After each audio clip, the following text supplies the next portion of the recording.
गलत टाइम पर गलत पेयर्स को ट्रेड करना आपके रिजल्ट्स को सीरियसली हर्ट कर सकता है। फॉर एग्जाम्पल, क्या आप जानते हैं कि यूरो डॉलर को एशियन सेशन में ट्रेड करना मतलब है सूखे तालाब में मछली पकड़ना, लेकिन लंदन सेशन में it's a whole different game. और अगर आप गोल्ड को हर सेशन में सेम वे में ट्रेड कर रहे हो तो आप पहले ही पीछे चल रहे हो। और ये एक क्लासिक मिस्टेक है, एशियन सेशन में पाउंड येन को बाय करना और यूरो येन को सेल करना। इनमें से एक ट्रेड ऑलमोस्ट गारंटीड है स्टॉप लॉस हिट करने के लिए और दूसरा शायद टारगेट हिट कर जाए। So let me show you क्यों टाइमिंग इतना इंपॉर्टेंट है और कैसे इन कॉमन मिस्टेक्स को अवॉइड करें।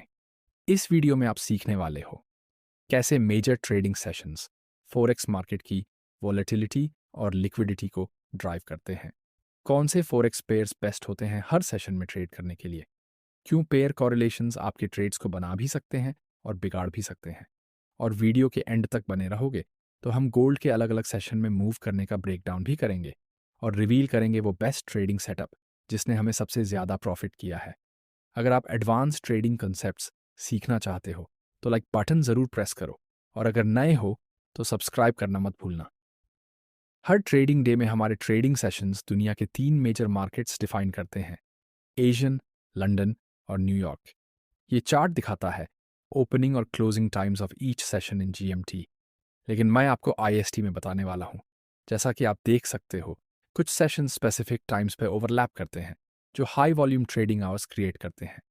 अगर आप चाहते हो इजी वे से इन सेशंस को अपने चार्ट पर मार्क करना तो ट्रेडिंग व्यू प्लेटफॉर्म पर इंडिकेटर्स टैब में जाओ और सर्च करो market sessions.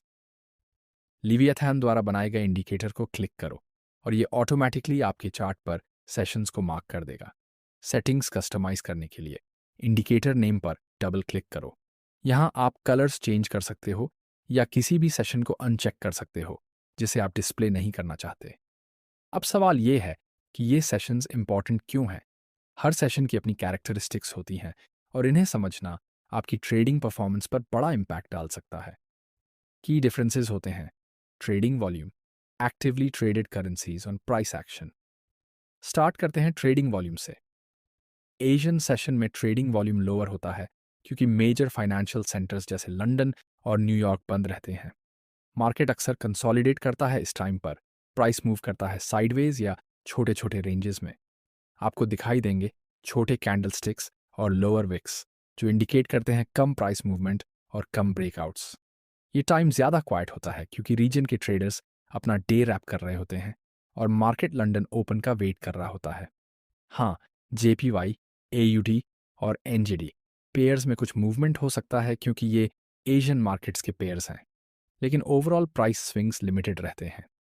London trading session दूसरी तरफ जाना जाता है इसकी हाई वॉलेटिलिटी और लिक्विडिटी के कारण, जो डेली फॉरेक्स ट्रेडिंग वॉल्यूम का लगभग 40% है। जब लंदन ओपन होता है, मार्केट में आमतौर पर स्ट्रॉन्ग प्राइस मूवमेंट्स और ट्रेंडिंग बिहेवियर आता है जो हाई वॉलेटिलिटी को सिग्नल करता है। एशियन सेशन की रेंज से ब्रेकआउट्स होना कॉमन है जो नए हाइज और लोज बनाते हैं। ये सेशन अक्सर पूरे ट्रेडिंग डे की डायरेक्शन सेट करता है, जो इसे बहुत क्रूशल बनाता है उन ट्रेडर्स के लिए जो बड़े प्राइस मूव्स कैप्चर करना चाहते हैं। न्यूयॉर्क सेशन में हाई लिक्विडिटी और मार्केट वॉलेटिलिटी देखने को मिलती है, स्पेशली लंदन सेशन के ओवरलैप के दौरान। इस टाइम पर शार्प प्राइस मूवमेंट्स कॉमन होते हैं, खासकर इकोनॉमिक रिपोर्ट्स की वजह से। ये रिपोर्ट्स प्राइस में बड़े चेंजेस ला सकती हैं, स्पेशली उन पेयर्स में जिनमें यूएस डॉलर शामिल होता है। प्राइस एक्शन ज़्यादा एग्रेसिव हो जाता है। ब्रेकआउट्स, रिवर्सल्स, स्पाइक्स और लॉन्ग विक्स भी देखे जा सकते हैं। न्यूयॉर्क और लंदन का ओवरलैप मार्केट के सबसे एक्टिव आवर्स होते हैं, जहां आपको बहुत बड़े कैंडल्स दिखते हैं। सेशंस के बीच दूसरा मेजर डिफरेंस होता है actively traded currencies. Asian session में सबसे ज़्यादा ट्रेडेड करेंसीज होते हैं, जापानीज येन, ऑस्ट्रेलियन डॉलर और न्यूजीलैंड डॉलर। इनके कंपैरिजन में बाकी करेंसीज की ट्रेडिंग एक्टिविटी काफ़ी लिमिटेड होती है। इसका रिजल्ट ये होता है कि सेशन के दौरान करेंसी पेयर्स की प्राइस मूवमेंट्स काफ़ी हद तक इन 3 करेंसीज पर डिपेंड करती हैं। फॉर एग्जाम्पल, अगर आप यूएस डॉलर जेपीवाई चार्ट को एशियन सेशन में देखो तो आपको ये दिखेगा कि जापानी येन की वैल्यू ही प्राइस मूवमेंट को इन्फ्लुएंस कर रही होती है। ये इसलिए होता है क्योंकि टोक्यो मार्केट ओपन होता है और जापान के बैंक्स, इंस्टीट्यूशंस और ट्रेडर्स एक्टिवली मार्केट में पार्टिसिपेट करते हैं, जिसे जेपीवाई पेयर्स में ज़्यादा वॉल्यूम आता है। In other words, Asian session में यूएसडी जेपीवाई की प्राइस मूवमेंट जेपीवाई की वैल्यू से ड्राइव होती है। लंदन सेशन में दूसरी तरफ पाउंड, यूरो और स्विस फ्रैंक सबसे ज़्यादा एक्टिवली ट्रेडेड करेंसीज होती हैं। इसका मतलब ये है कि इन करेंसीज से जुड़े पेयर्स की प्राइस मूवमेंट्स मेनली उनकी वैल्यू से इन्फ्लुएंस होती हैं, क्योंकि लंदन मार्केट इस सेशन में बहुत एक्टिव होता है। एक और इम्पॉर्टेंट फैक्टर जो कंसिडर करना चाहिए वो ये है कि करेंसीज कभी स्ट्रांग होती हैं और कभी वीक। फॉर एग्जाम्पल, अगर आप लंदन सेशन में यूरो पाउंड को ट्रेड करना चाहते हो तो ये ज़रूरी है कि एक करेंसी स्ट्रांग हो और दूसरी वीक। बस तभी यूरो पाउंड में अच्छा खासा मूवमेंट देखने को मिलेगा। लेकिन अगर दोनों करेंसी स्ट्रांग हो तो मार्केट ज़्यादातर कंसोलिडेट करता है, जिससे इफेक्टिव ट्रेडिंग करना मुश्किल हो जाता है। सो बेस्ट यही है कि आप ऐसे करेंसी पेयर को ट्रेड करो जिसमें एक करेंसी उस सेशन में एक्टिव हो और दूसरी inactive. For example, London session में यूरो येन को ट्रेड करना अच्छा काम करता है क्योंकि यूरो उस टाइम हैविली ट्रेडेड होता है और येन कंपैरेटिवली कम एक्टिव होता है। इसलिए यूरो येन की प्राइस मूवमेंट मेनली यूरो के कारण होती है, जिससे हमें बड़े प्राइस ट्रेंड्स और मूव्स मिलते हैं जो लंदन सेशन के लिए आइडियल हैं। फाइनली न्यूयॉर्क सेशन में US dollar, Canadian dollar, pound, euro और स्विस फ्रैंक सबसे ज़्यादा एक्टिवली ट्रेडेड करेंसीज होती हैं। क्योंकि यूएसडी ज़्यादातर फॉरेक्स ट्रांजैक्शंस में होता है, इस सेशन में लिक्विडिटी और वॉलेटिलिटी बहुत ज़्यादा होती है, खासकर यूएसडी पेयर्स में। साथ ही लंदन और न्यूयॉर्क सेशंस का ओवरलैप ट्रेडिंग डे का सबसे एक्टिव पीरियड बनाता है, जिससे प्राइस मूवमेंट्स और ट्रेंड्स काफ़ी बढ़ जाते हैं। एक और क्रूशल फैक्टर न्यूयॉर्क सेशन में है इकोनॉमिक न्यूज़ रिलीजेस का इम्पैक्ट। मेजर यूएस रिपोर्ट्स जैसे inflation data, interest rate decisions, GDP reports और फेडरल रिजर्व की स्टेटमेंट्स अक्सर सेशन ओपन होने से पहले या उसी समय रिलीज होती हैं। ये न्यूज़ इवेंट्स अचानक से वॉलेटिलिटी बढ़ा सकते हैं और मार्केट को ऊपर या नीचे ड्राइव कर सकते हैं, चाहे आपकी टेक्निकल एनालिसिस कुछ और कह रही हो। इसीलिए न्यूयॉर्क सेशन में ट्रेड करने से पहले इकोनॉमिक कैलेंडर चेक करना ज़रूरी है। एक्यूरेट कैलेंडर एक्सेस करने के लिए fastbull.com वेबसाइट पर जाओ। प्रोडक्ट्स सेक्शन में जाकर इकोनॉमिक कैलेंडर पर क्लिक करो। यहाँ आप अपनी टाइम जोन सेलेक्ट करके अपकमिंग इकोनॉमिक इवेंट्स की पूरी स्केड्यूल देख सकते हो। जो न्यूज़ आइटम्स 3 स्टार्स के साथ होते हैं वो हाई इम्पैक्ट इवेंट्स होते हैं जो प्राइस मूवमेंट्स को इन्फ्लुएंस कर सकते हैं। एक मेजर न्यूज़ रिलीज आपकी टेक्निकल सेटअप को ओवरराइड कर सकता है, जिससे अचानक ब्रेकआउट्स, फेकआउट्स या शार्प रिवर्सल्स हो सकते हैं। एक और इम्पॉर्टेंट फैक्टर जो फॉरेक्स में ट्रेड करते समय ध्यान रखना चाहिए वो है करेंसी पेयर्स के बीच कॉरिलेशन। कॉरिलेशन का मतलब है कि दो करेंसी पेयर्स एक दूसरे के साथ कैसे मूव करते हैं। कुछ पेयर्स एक ही डायरेक्शन में मूव करते हैं जबकि कुछ ऑपोजिट डायरेक्शन में। अगर आप यूरो येन और पाउंड येन को एशियन सेशन में एनालाइज करो तो यूल नोटिस कि ये ज़्यादातर एक ही डायरेक्शन में मूव करते हैं। ऐसा इसलिए होता है क्योंकि इन दोनों पेयर्स में येन ही एक एक्टिव करेंसी होता है उस समय, जिससे इनकी प्राइस मूवमेंट्स येन की स्ट्रेंथ या वीकनेस पर डिपेंड करती है। लेकिन अगर आप ऑस्ट्रेलियन डॉलर और येन को देखो तो उसकी मूवमेंट इतनी प्रिडिक्टेबल नहीं होती, क्योंकि दोनों करेंसीज ऑस्ट्रेलियन डॉलर और येन एशियन सेशन में एक्टिव रहते हैं। इससे दोनों करेंसीज के बीच टग ऑफ वॉर होती है, जिससे प्राइस मूवमेंट कम प्रिडिक्टेबल हो जाती है। ये रहा एक इम्पॉर्टेंट टेक अवे। जब भी आप ट्रेड सेलेक्ट कर रहे हों तो ऐसे पेयर्स चूज करें जिसमें एक करेंसी उस सेशन में क्लियरली डोमिनेंट हो।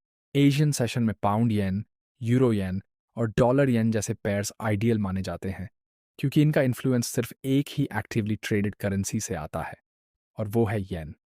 इसका फायदा ये होता है कि आपको प्राइस मूवमेंट का साफ सुथरा पिक्चर मिलता है और बेटर ट्रेड अपॉर्चुनिटीज मिलती हैं। अब चलते हैं तीसरे की डिफरेंस की तरफ, जो है प्राइस एक्शन। फॉरेक्स मार्केट में टाइम और प्राइस कनेक्टेड होते हैं और दिन भर वॉल्यूम के कारण प्राइस मूवमेंट बदलता रहता है। जब आप मेजर करेंसी पेयर्स को ऑब्जर्व करते हो तो आपको अलग अलग टाइम्स पर कुछ कॉमन पैटर्न्स देखने को मिलते हैं और यहीं से मिलती है अच्छी ट्रेडिंग अपॉर्चुनिटीज। एशियन सेशन में ज़्यादातर कंसोलिडेशन होता है और की लेवल्स फॉर्म होते हैं। क्योंकि वॉल्यूम कम होता है, मार्केट एक छोटे से रेंज में रहता है और इस सेशन का प्राइस एक्शन बाद के बड़े मूव्स की ग्राउंड वर्क रखता है। लंदन सेशन को ब्रेकआउट्स और कंटिन्यूएशंस के लिए जाना जाता है। जैसे ही मार्केट में ज़्यादा पार्टिसिपेंट्स आते हैं और वॉल्यूम बढ़ता है, प्राइस आमतौर पर एक ही डायरेक्शन में स्ट्रांगली मूव करता है और एशियन सेशन के रेंज से बाहर निकलता है। यही वो टाइम होता है जब आप ट्रेंड को फॉलो करके प्रॉफिट्स कर सकते हो। न्यूयॉर्क सेशन को रिवर्सल्स के लिए जाना जाता है। जब न्यूयॉर्क सेशन ओपन होता है तो बहुत सारे लोग अपनी पोजीशन से प्रॉफिट बुक कर लेते हैं या पोजीशंस को बदलते हैं, जिसकी वजह से प्राइस अक्सर लंदन सेशन के ऑपोजिट डायरेक्शन में मूव करता है। और यही रिवर्सल आपको ऑपोजिट डायरेक्शन में ट्रेड करने के नए मौके देता है। ये पैटर्न्स इतनी बार रिपीट होते हैं कि आप इनके बेसिस पर एक सॉलिड स्ट्रैटेजी बना सकते हो, जिससे आप हर सेशन के हिसाब से प्राइस मूवमेंट को प्रिडिक्ट कर पाओ। अब तक हमने देखा कि मेजर ट्रेडिंग सेशंस में करेंसी पेयर्स कैसे बिहेव करते हैं, लेकिन गोल्ड का क्या? अगर आप चार्ट पर गोल्ड का प्राइस एक्शन ऑब्जर्व करोगे तो आपको पता चलेगा कि गोल्ड हर सेशन में एक्टिवली ट्रेड होता है। इसका मतलब है कि गोल्ड में हमेशा अच्छा ट्रेडिंग वॉल्यूम रहता है, जिससे हमें दिन भर में अपॉर्चुनिटीज़ को कैच करने का मौका मिलता है। लेकिन गोल्ड के बारे में ये भी जाना जाता है कि ये डीप रिट्रेसमेंट्स करता है, जो अक्सर वीक ट्रेडर्स को मार्केट से बाहर कर देता है, उससे पहले कि ट्रेंड दोबारा कंटिन्यू हो। तो फिर बेस्ट तरीका क्या है गोल्ड को ट्रेड करने का? सबसे इफेक्टिव स्ट्रेटजीज में से एक है ट्रेंड फॉलोइंग सेटअप्स, जिसमें हम फिबोनाची रिट्रेसमेंट्स का इस्तेमाल करके आइडियल एंट्री पॉइंट्स ढूंढते हैं। इन एन अप ट्रेंड, जब गोल्ड 61.8% और 78.6% फिबोनाची रिट्रेसमेंट लेवल्स तक रिट्रेस करता है और रिवर्सल के इंडिएक्शन दिखाता है, तो बाइंग करने का मौका होता है। वहीं डाउन ट्रेंड में, जब प्राइस इन लेवल्स तक रिट्रेस करता है और फिर नीचे गिरने लगता है, तो शॉर्टिंग करने का मौका मिलता है। ये Fibonacci levels strong entry points देते हैं, high risk to reward ratio के साथ, जिससे हम सेफ स्टॉप लॉस रख सकते हैं और ट्रेंडिंग मार्केट्स का फायदा उठा सकते हैं। अब मैं तुम्हें रियल चार्ट एग्जाम्पल के साथ दिखाता हूं कि इस ट्रेंड कंटिन्यूएशन सेटअप को सही तरीके से कैसे यूज करना है। सबसे पहले अपने गोल्ड ट्रेडिंग चार्ट से सारे इंडिकेटर्स और ड्राइंग्स हटा दो, सिर्फ नेकेड कैंडलस्टिक्स रहने दो। चार्ट को डेली टाइम फ्रेम पर सेट करो ताकि हायर टाइम फ्रेम पर प्राइस एक्शन एनालाइज किया जा सके। इस टाइम फ्रेम में हमें फोकस करना है की डेली लेवल्स मार्क करने पर जो प्राइस के सामने हो। उन लेवल्स को ध्यान से मार्क करो जहां मल्टीपल रिजेक्शंस हुए हों, शार्प मूव्स आए हों या मार्केट ने उन्हें हाल ही में रिस्पेक्ट किया हो। फॉर एग्जाम्पल, चार्ट के टॉप पर एक स्ट्रॉन्ग रेजिस्टेंस एरिया है जहां प्राइस ने कई बार रिजेक्ट किया है। साथ ही ये डबल बॉटम भी एक पोटेंशियल सपोर्ट बन सकता है अगर प्राइस वहां वापस आता है तो। जब भी की लेवल्स मार्क करो, उस प्राइस लेवल को आइडेंटिफाई करो जहां सबसे ज्यादा बार टचेस हुए हों। बॉडीज से ड्रॉ करो या विक्स से, फर्क नहीं पड़ता। हायर टाइम फ्रेम की लेवल्स इसलिए ज़रूरी हैं क्योंकि हम लोअर टाइम फ्रेम पर ब्लाइंडली ट्रेड नहीं कर सकते। हायर टाइम फ्रेम का छोटा रिएक्शन भी लोअर टाइम फ्रेम पर बड़ा ट्रेंड रिवर्सल बना सकता है। अब जूम करो 4 घंटे के चार्ट में ताकि हम अपनी एनालिसिस रिफाइन कर सकें। सबसे पहले डेली लेवल्स को एडजस्ट करो ताकि वो मोस्ट टचेस और रीसेंट प्राइस रिएक्शंस के साथ अलाइन हो जाएं। फिर की 4 घंटे के लेवल्स मार्क करो, अलग कलर यूज करके, ताकि उन्हें डेली जोन्स से डिफ्रेंशिएट कर सको। जैसे यहाँ एक मेजर मार्केट स्ट्रक्चर लेवल है जो कई बार सपोर्ट और रेजिस्टेंस दोनों की तरह एक्ट कर चुका है। और भी एक इंपॉर्टेंट लेवल नियर बाय है, देखो कितनी बार मार्केट ने उस प्राइस लेवल पर रिएक्ट किया है। 4 घंटे के लेवल्स के लिए अलग रंग का उपयोग करो ताकि जब हम जूम इन करें तो हायर और लोअर टाइम फ्रेम जोन्स को आसानी से अलग पहचान सकें। अब प्राइस ने हाल ही में इस लेवल को ब्रेक किया है, इसका मतलब है कि डिमांड कंट्रोल में है और मार्केट हायर पुश कर सकता है नेक्स्ट की लेवल की ओर। ये मूव लोअर टाइम फ्रेम पर एक ट्रेंड एस्टैब्लिश करेगा, जिससे हमें लॉन्ग ट्रेड ऑप्शन मिल सकती है। अब झूम करते हैं 15 मिनट चार्ट पर, जो हमारा एंट्री टाइम फ्रेम होगा इस गोल्ड ट्रेडिंग स्ट्रैटेजी के लिए। यहाँ हमें साफ अप ट्रेंड दिख रहा है। प्राइस ने हाल ही में 4 घंटे की लेवल को ब्रेक किया है और हम एक्सपेक्ट कर रहे हैं कि वो हायर पुश करेगा अगली लेवल की तरफ। अब हम मार्केट में एंट्री कैसे लें? हम यूज करेंगे 7.8% रिट्रेसमेंट लेवल को एंट्री पॉइंट की तरह। सबसे पहले रीसेंट इंपल्सिव मूव का स्टार्ट और एंड आइडेंटिफाई करो और रिट्रेसमेंट टूल अप्लाई करो। एक बाय लिमिट ऑर्डर प्लेस करो स्प्रेड साइज के साथ 78.6% स्तर से थोड़ा ऊपर। स्टॉप लॉस सेट करो स्विंग लो के नीचे ताकि प्राइस को ब्रीदिंग रूम मिले।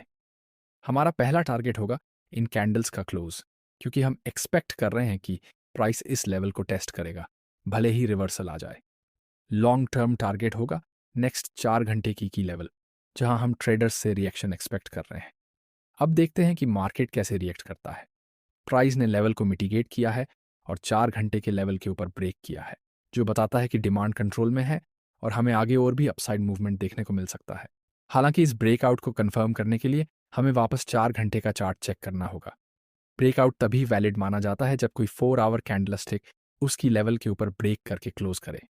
जब हमने 4 घंटे का चार्ट चेक किया तो हमें एक कैंडलस्टिक वाकई में उस लेवल के ऊपर क्लोज होती दिखी, जिसे ब्रेकआउट कंफर्म हो गया। अब जब कन्फर्मेशन मिल चुका है, हम वापस 15 मिनट के चार्ट पर जाते हैं और एक और लंबी एंट्री ढूंढते हैं। फिर से हम फाइबोनाकी रिट्रेसमेंट टूल अप्लाई करते हैं और 78.6% रिट्रेसमेंट लेवल पर एक बाय लिमिट लगाते हैं। लेकिन इस बार हमारा ट्रेड लॉस में चला गया। क्यों हुआ ऐसा? क्योंकि ये एक फेल्ड ब्रेकआउट था। प्राइस ने 4 घंटे के की लेवल से ऊपर कंटिन्यू करने की बजाय वहीं से रिवर्स कर लिया।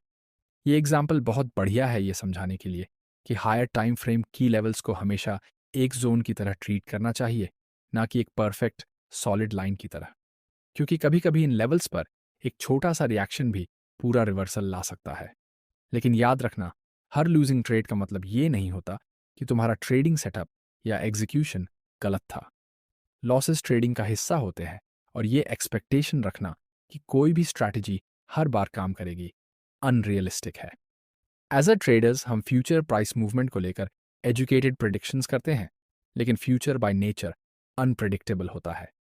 मेन पॉइंट ये है कि एक सॉलिड स्ट्रैटेजी पर टिके रहो, रिस्क सही तरीके से मैनेज करो और लॉसेस को प्रोसेस का हिस्सा मानो। तो दोस्तों, उम्मीद है ये वीडियो तुम्हारे लिए हेल्पफुल रहा होगा। अगर अच्छा लगा हो तो प्लीज़ लाइक बटन को ज़ोर से दबा दो ताकि हम ऐसा और भी कंटेंट ला सकें। और कमेंट्स में अपने थॉट्स और क्वेश्चन ज़रूर शेयर करो। मिलते हैं अगले वीडियो में।